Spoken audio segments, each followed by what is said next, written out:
شکومند امروز بله، همچنان که رابطه کابل و دهلی روز به روز گرمتر میشه خلاف رابطه کابل با اسلام آباد. امروز در ادامه سفر وزیر صنعت و تجارت افغانستان آقای نورالدین عزیزی دیدار مفصلی داشت با آقای جیشنکر وزیر خارجه هند و در مورد توسعه روابط و همچنان کمک هند به توسعه افغانستان به ویژه توسعه اقتصادی افغانستان از مسیر بندر چابهار صحبت کردند. حالا قرار است چابهار بدیل کراچی، واگه و گوادر انتخاب شود. قرار است حداقل در قدم اول حالا نزدیک به 90 میلیون دلار قدم اول برداشته شد. قراردادش را وزارت تجارت امضا کرده و اونجا مفصل سرش بحث میشه و حالا کانتینرهای حدود 30,000 کانتینر در همین قدم اول که میوه‌جات خشک و تر افغانستان را تازه افغانستان را قرار صادر بکنه به بندر چابهار و از اونجا بالاخره به اقیانوس هند و به اروپا برسانه.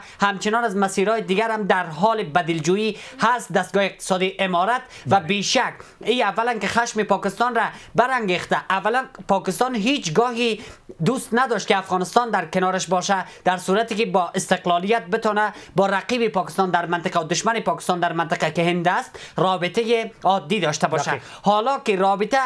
با پاکستان در حال قطع شدن است به ویژه رابطه اقتصادی و سیاسی، در چنین صورت افزایش رابطه با هند و اینکه هند بدیل باشه و ایران بدیل باشه خشم پاکستان را افزایش داده و پیام روشنش به منطقه این است که افغانستان تنها پاکستان را نداره و در صورت قطع رابطه با پاکستان چندین دروازه اقتصادی و ترانزیتی دیگر بر روش باز است، از جمله هند، ایران و آسیای میانه.